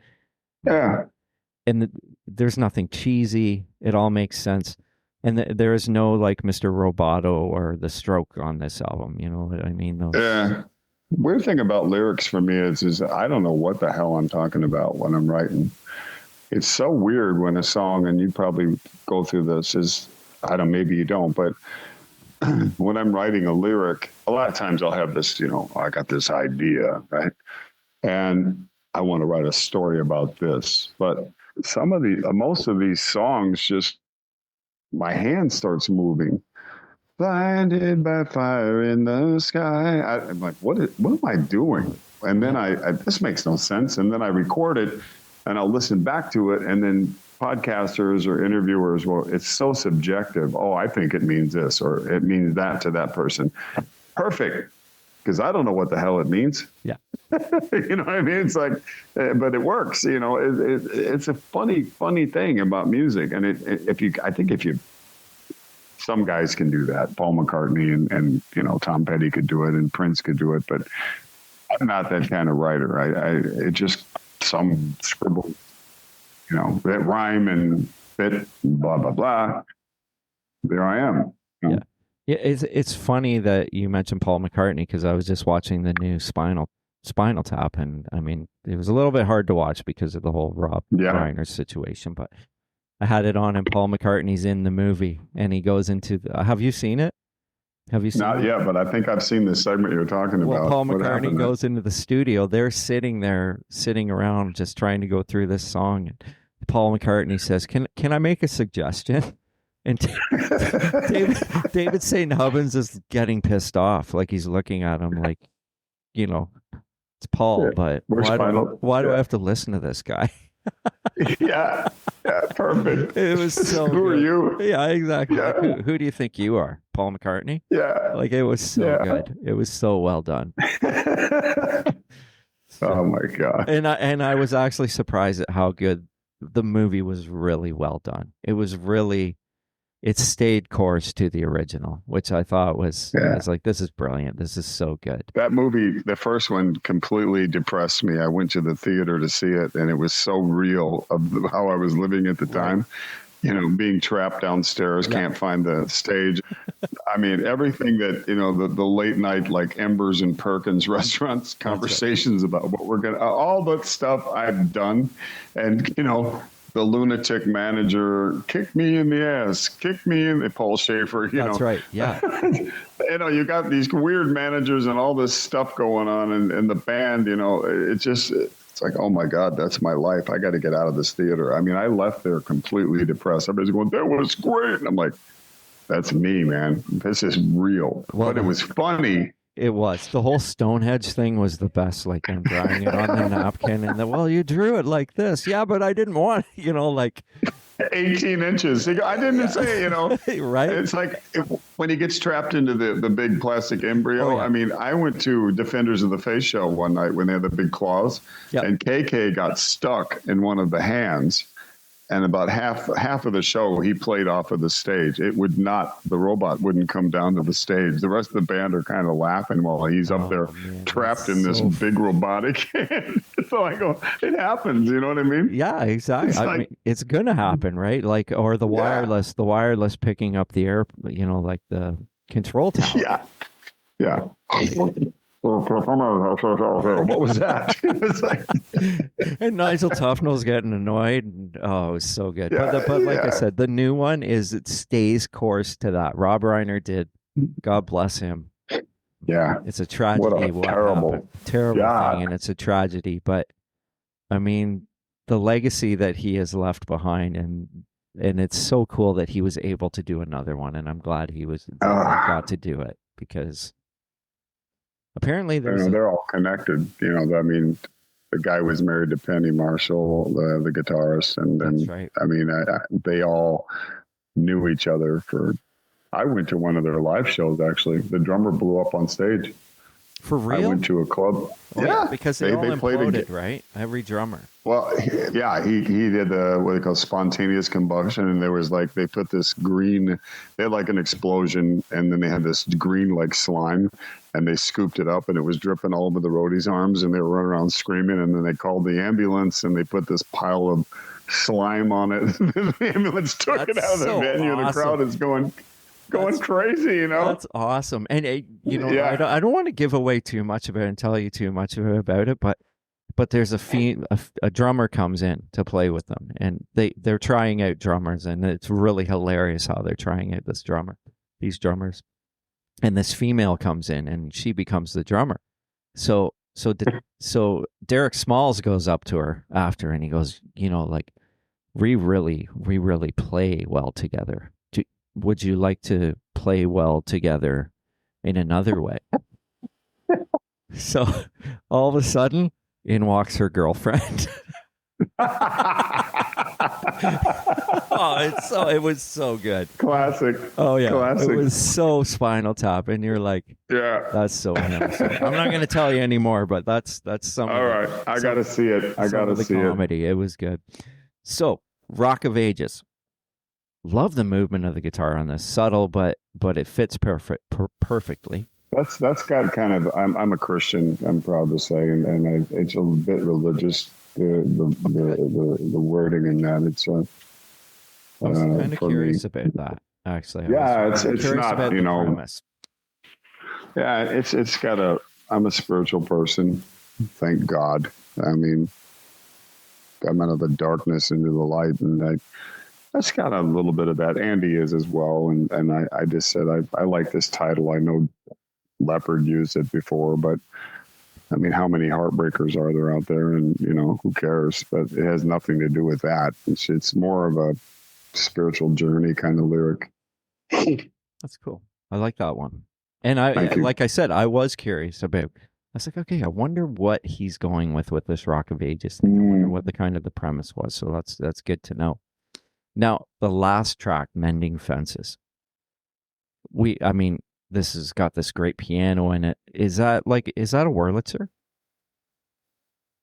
It might be. I would have to ask Ferdy Dernberg, actual Rudy Pell's keyboard player, because it's got that 70s backstory with Ferdy and I were in a band together for a while, and what we do backstage is he'd have this little Casio electric piano, and we'd play Ray Charles songs and gospel songs. And I just start gibbering, ad-libbing, singing along with him. And he's got this really infectious smile and bald head, and he'd be jamming away. And I remember one night backstage, he stopped and he looked at me all serious. He goes, there's only two singers that I play with that can do what you do. And who's the other guy? And he goes, Jolyn Turner. You guys just know from your gospel upbringing and where to go with this. He goes, I'm a Ray Charles guy. So during the recording process, I said, I'm going to call Ferdy because I love Elton John. I said, Ferdy, I want to do a piano piece, an emotional ending to end this record. And I need a little Elton, a little bit of Ray Charles. And he goes, I got two pieces, Dave. I'm sending them right now. So this is the one I chose. And Mending Fences is about making amends. Because, I did the cowboy thing for years in Montana. And, you'd be sitting around going, you need to mend fences, that boy. Figure this out. This is getting out of hand. So it's about making amends. And the song, my wife is completely enamored with it. And a lot of the people that interview me really love it. They said, there's something about that track. And I'm like, yeah. Because I wasn't sure, if people would get it. It's almost it's got that Coverdale essence to it as well. Right. Thank you. I've heard that soulfulness. David Coverdale's so, like, we've talked about this before, how great David Coverdale is, and I listen to that and I'm like, this is a great ender, and this is like a very cool song, and it's and most of it is is you singing more than anything. It's just you Yeah. singing, which is awesome. And I'm did you use a different mic on this one than you did on the rest of the album? I had to do some adjusting on that with what we call stretching, because I was singing ahead of the groove. And I listened back to it with the producer, whose name is Thomas Mergler, a German guy. And he said, Dave, the vocal performance is really good, but you're not in the pocket. This is all over the place. And I said, no, it's not. And then I listened back to it, and my skin started crawling. I'm, oh, my God. So what you can do digitally is manipulate, stretch. You can only stretch so much or you lose the performance. It's gone. Right. You have to sing it again. Yeah. And I only rehearsed it probably 4 or 5 times before I actually sang it. And I was standing on the groove, which a lot of singers do, unless you're Paul Rogers, who just sits right there in the hole. But that's probably what you're hearing. It's not a different microphone. It's an 87. But I did have to go in and kind of tweak it to set it more in the hole. Sounds great. I mean, you can kind of, you know how you hear those vocals where you hear every breath almost? Yeah. And you're I'll give Ricardo Di Morosi great credit for that, because Ricardo's kind of learned me as he's gone along. He's my bass player as well. And when I first met him, he's a Soundgarden guy. You know, he's a Nirvana guy. You know, we're kind of on 2 different planets musically. But to have a young, fresh set of ears, him and I have kind of grown together, where he knows a day performance when it's working and he knows when it's not. So he, technically proficient that he is, the techno nerd, knew how to manipulate that and slow it back, where I would have probably destroyed it and had to re-sing it, which I don't know if I could have got that performance or not, but yeah. I'm curious, like I saw Sebastian Bach once got a pressing of a vinyl pressing of Slave to the Grind that I don't know if it came from Atlantic, but he put it on and he says he listened to it and he goes, this has not been remastered. He goes, I can tell, like, he goes, my voice doesn't sound like it did on the original vinyl pressing. He goes, I can tell that they didn't do anything with this because it's not the same. Well, really, compression, a real mastering guy is more than just squeezing it and make it louder.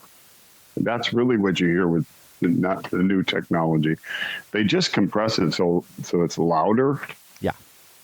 So he's probably right.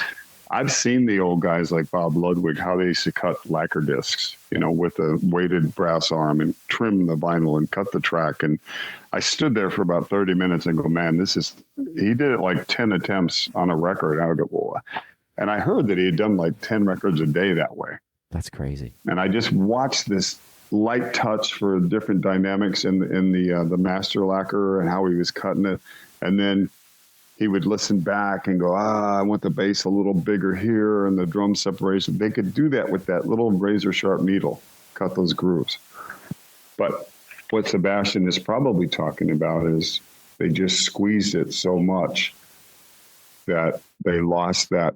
Yeah, I think that's what he meant. Punch. Yeah. Do you ever listen to your own stuff on streaming and hear the difference between what it actually is on vinyl? And... Yeah. And I'm sometimes it hurts my ears. There's a hiss with digital, right, that I don't like. It's the world we live in. Pardon me for moving around here. My dog has to go off this side, but it's okay.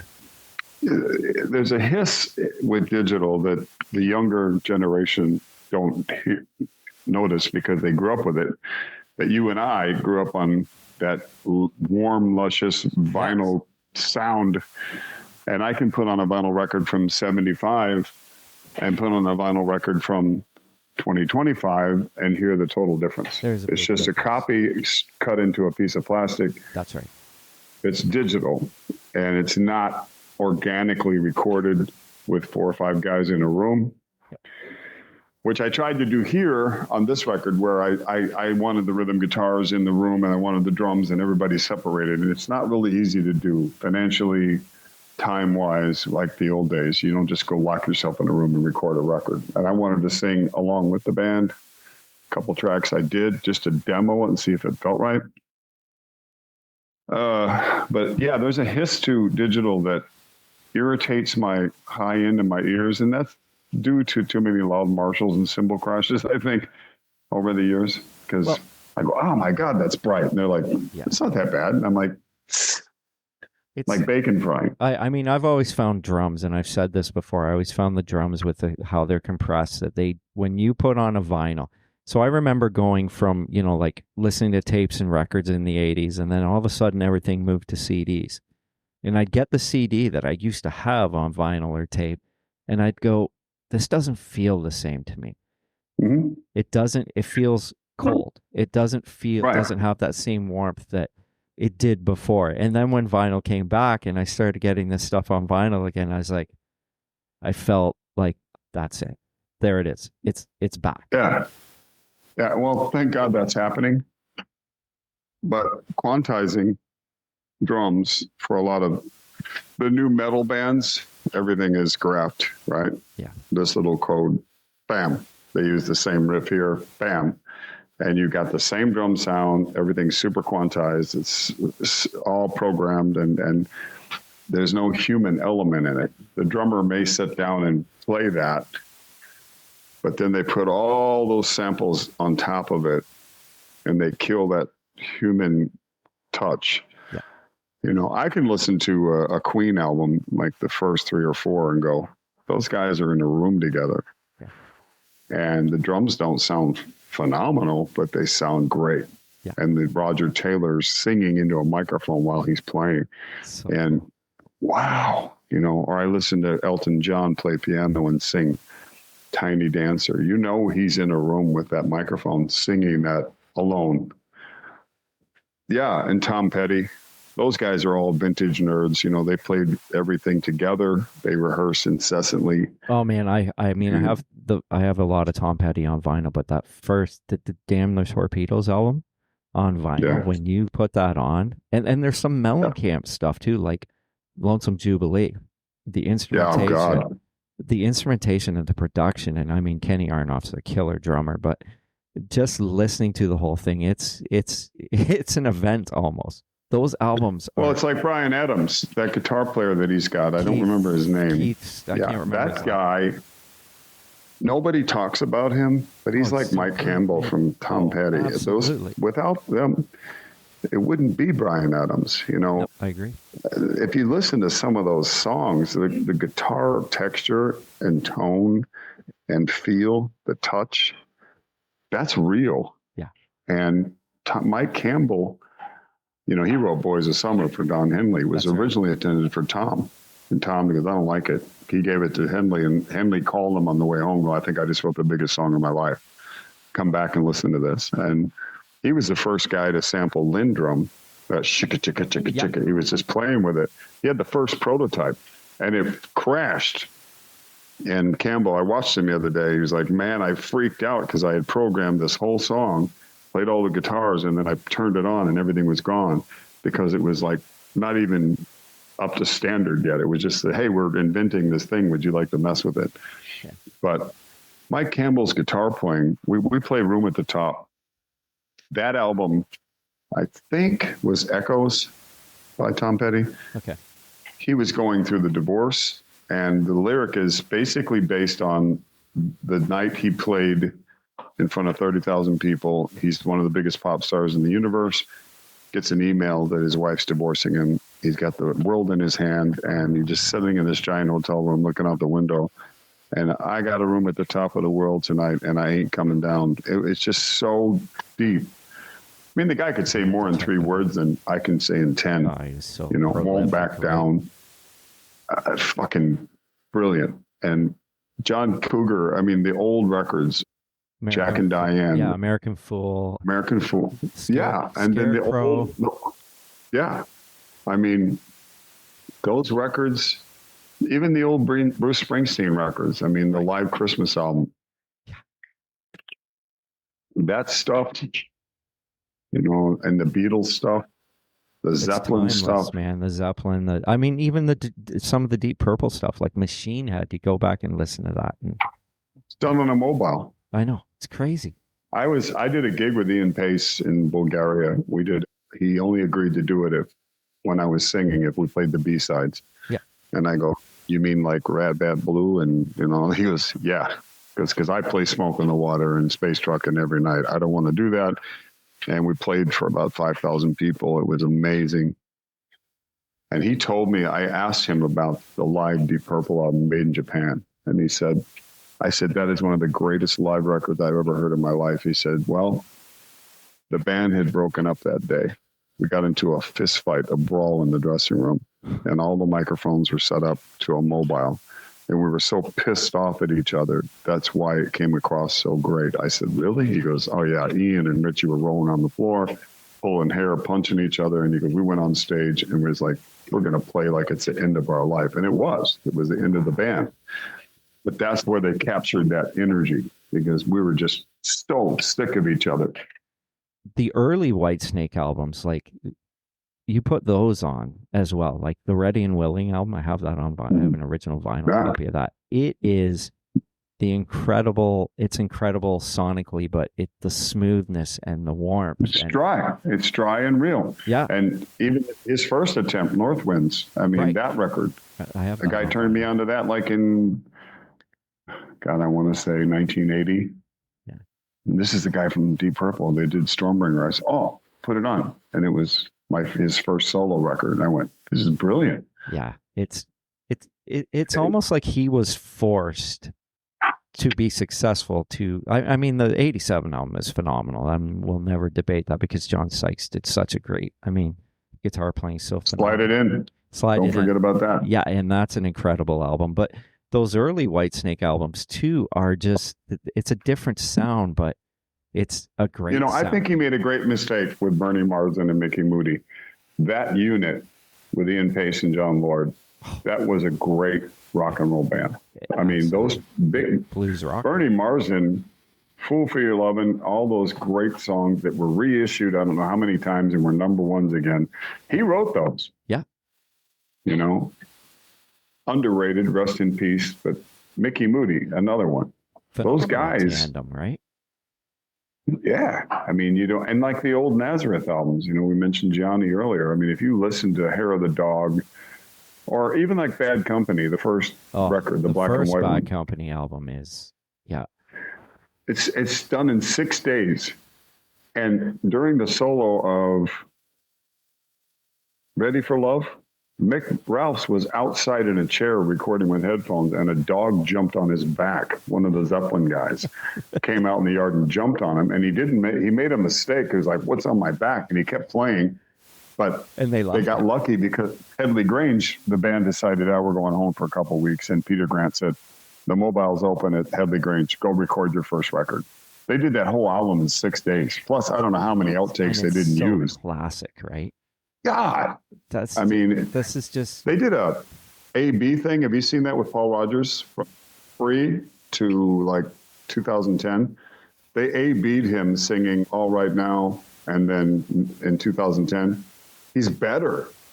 Ready for Love, they did that from the Bad Company days. And then in 2010, like at Wembley, they were going back and forth. His voice had not changed. And sadly, now it has, because he's had the strokes. Right. But that guy, he's my hero. He's incredible. And yeah, I mean, getting back to the Bernie Marsden, Mickey Moody thing, Whitesnake, before, David retired, but like going back to 10, 15 years ago, they went back and they were doing some of those old songs live. Mm-hmm. Don't Break My Heart Again and Ready and Willing. Like those songs were just, it's hard to believe that in Europe, I think they did well, but in North America, it just didn't catch on. But they were at the bottom of the bill. He started all over again. If you look at Donington in those days, you look at the posters, Whitesnake, and then you'd see Gary Moore above them. And then I played the Bobby Bland song, Ain't No Love in the Heart of the City, in my set. Yeah. And that one crushes the audience. It's just, I can just stop singing and the crowd sings it. I mean, when Coverdale was on and sang that right, you know, Ain't No Sunshine When She's Gone, Bobby wrote some great hit songs. Yeah. But the way Coverdale performed that song, it's even better, you know. Yeah, I have. And I love it. Yeah, on that live album from them, "They Ain't No Love in the Heart of the City" album. Yeah. Like it is just phenomenal. The first notes when we play it, everybody knows. The crowd just, and we also play changes from Sabbath, which I started doing last year with Nicolo because we both love the song. And he said, let's learn that and play it and see what happens. And I just stopped singing and people sing the chorus. And I did it last week with Andy and it was insane. And then I saw Youngblood do it at the beginning thing. And I was like, pretty good choice, Dave. That song, pretty intense. Well, hopefully. You got Black Sabbath, you know, it's like the stuff they were doing. And then on 4, it was like you got the song changes, the piano. I was like, what's this? And then as a kid, I didn't really care for it. But I the was older the I've same. As a gotten, kid, I didn't care for it either. Yeah. Yeah. But God, what a beautiful song. That's crazy. Well, hopefully this tour is going to happen in North America and I will get out. Yeah. I mean, I'm getting a ton of messages as we talk, and I'm trying to get the trigger pulled on Frisco down through Idaho and Utah and down in New Mexico, Arizona, Texas, and then up into Minnesota. And my dream would be to go into Detroit and then cross over into Windsor and get into Canada because I'm good friends with Jimmy and all those guys. And I need to get back to Canada because I did pretty good there with Accept. And I played there more times than I care to remember when I was in the club days. We'd go Highway 1 back and forth, you know, for 6 weeks playing hotels. We'd stay in the hotel 5 nights and play in between the strippers. And then we'd go back to Minnesota and play the whole Midwest. And then we go back up. I'd cut my balls off to do that one more time because we honestly would play 350 shows a year in those days. I mean, it was nonstop. That's amazing. Have you ever been approached or considered writing a book? Writing a book? Yeah, like an autobiography. Like yeah, I have. It's a weird thing because if I'm going to do it, I'm going to talk about trauma, and I don't know if I'm ready to open that lid. Because if I'm going to expose myself, I'm going to talk about everything.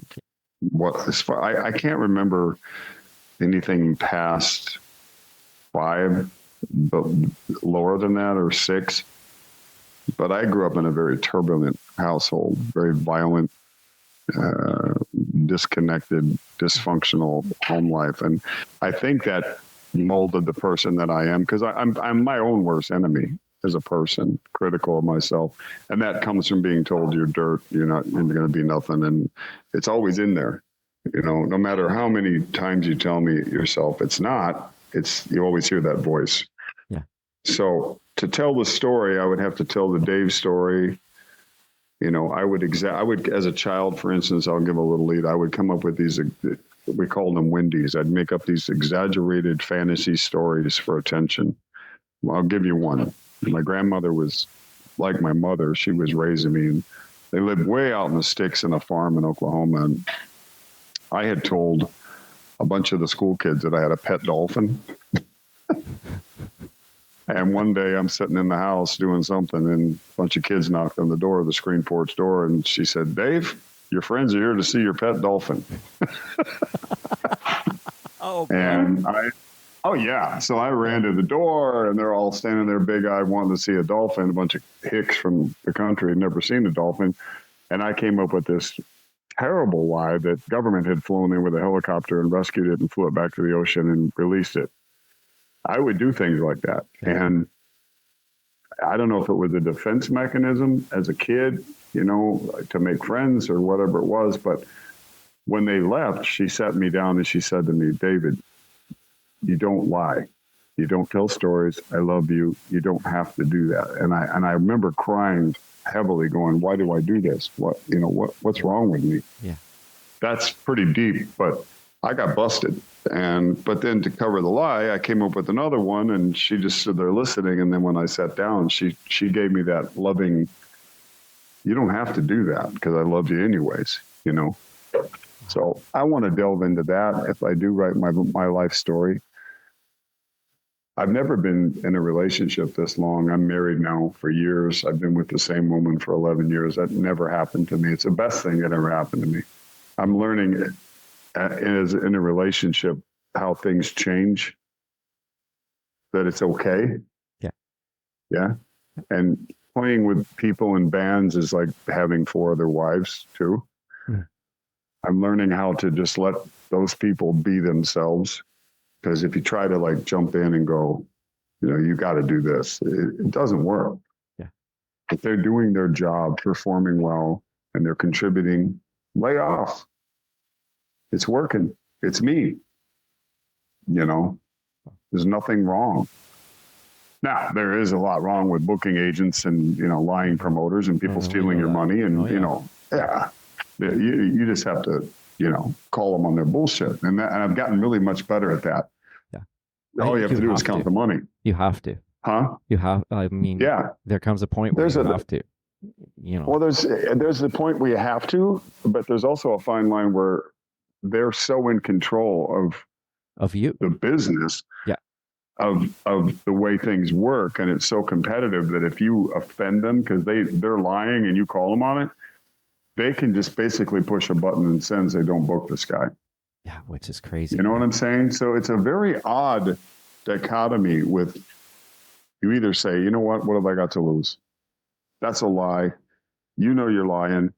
And actually it happened on a French tour I was on not long ago, where the fill-in guitar players, Eric and Diego, were at a situation where somebody lied, and the guy was saying, I never said that. And the one guitar player goes, yes, you did. I was standing right there. And he just looked at us and go, we got you. And since that happened, he's not answering my emails. We busted him. Yeah. But why can't, if we're going to be transparent, like everybody says, and we're going to be a team, you got to take it with a grain of salt. You can't believe everything you hear, because 99% of it's BS. And all I want to do is play. When you say you're going to email me and answer like 48 hours, just say, hey, I haven't found out yet. That's right. But I'm not going to say, yeah, exactly. Respond, treat me with dignity, because I've arranged everything and laid it out in front of you that this is doable. I've done my part. I'm not going to put more fancy frills and stuff on EPKs and all this stuff. That's your job, because you're making a commission. And I'm saying that now. Maybe it's too late. And then they go, oh, okay, I'll do it. So my advice to any artists out there, you got to kind of do everything yourself, but don't believe everything you hear. And most of us are surviving off our merchandise sales. There's no money in this. There was a band, for instance, in Italy that played not too long ago, a very big, I won't mention their name, big metal band from America, 3,000 people. And the venue demanded 25% of the merchandise plus the Italian tax of 22%. What? And the singer on stage says, I'm not giving it to the venue. How do I know the tax money will go to the tax? Meet us in the parking lot after the show. And there are about 500 kids buying T-shirts and CDs. That's 47% of their float money to get to the next town. Wow. But the whole thing is changing, because I think COVID really, I got a lot of good friends that lost venues that own them that I've played multiple times that are now living in different apartments because they lost everything because nobody came and the government didn't help them. Because, for instance, in Europe, there's one big country that I won't mention the name of, and they had a prime minister for a long time, and she said that music was not a viable entity for the public, and that included ballet, orchestra, rock and roll. Well, I did the research on it. The taxing alone in that country, they were pulling in 40 billion euros per year. But they basically just shut down venues and said, that's not an important thing. We got to think about this, which was what? Welfare. Yeah. And now all these great rock clubs are charging exuberant funds for merch to be at the table. They want a part of this. They want a part because if you sell 1,000 tickets in a venue, the place is so full, people can't get to the bar to buy beers, or they go sit in the parking lot and they drink their 12-pack, and then they go inside and they don't buy anything. So they buy a ticket. The venue's still making money, but they want to grease as much of it as they can. Yeah, but So taking merchandise. yeah, I'll tell you one band that I saw refuse to put it out, and that was Saxon Right. in Milan. Good for them. They wanted a big piece of it, and they said, Nope. We're not selling merch. There was not a merch table, and they sell tons of merch. And I was like, well, what's going on? And the guy said, they want 25%, and we're not giving it away. I don't blame them. I think that's horrible. That's to even try and do that. Like that's, And then say you're going to take 22% and for the Italian tax on top of that. That guy that collects the money, he may walk out the door, get in his car, and go pay his rent. That's stealing your brand, stealing from your brand. Yeah. That's stealing from your brand. That is your money. Yeah. That is basic survival money for every touring band out there right now. If you don't carry beautiful merch, because you have to buy the CDs from the record company. They're not going to give you 500 CDs to go on tour. They got a price. They got to get their investment back. So you got to pay for that. And you're carrying all that stuff between 5 guys in jewel cases, which what happens to them? They get smashed or whatever. And you got to pay for all the T-shirts in advance. And, what sizes do I buy? And you learn that in a hard way. Let's face it, most of us put on a few pounds. We get older than we were in the 80s or 90s. So you buy small and medium. They set in the box for, 3 months. Yeah. And then you do a big Christmas sell-off, but large XL, 2XL, and 3XL are your market. Exactly. So you learn, by the 500 shirts you wore, what you bring home, what didn't sell. There's a reason for that. Yeah. It was. And women, they don't want men's mediums. You have to buy a certain amount of female-shaped T-shirts because my wife, she won't buy a man's T-shirt. Right. She goes to tons of concerts, and she have women's medium. Nope. Okay. There's a $60 sale out the window. Yeah, exactly. Yeah. We just went to see Richie Kotzen in Michigan, and he did a cool thing with his vinyls. He only made, he pressed a couple of the albums he did only available on the tour. Yeah. Which was great. And I got there and I was like, where did these come from? I've never, they're not online. They were only available at the show. So I bought both of them. It was, I thought it was brilliant.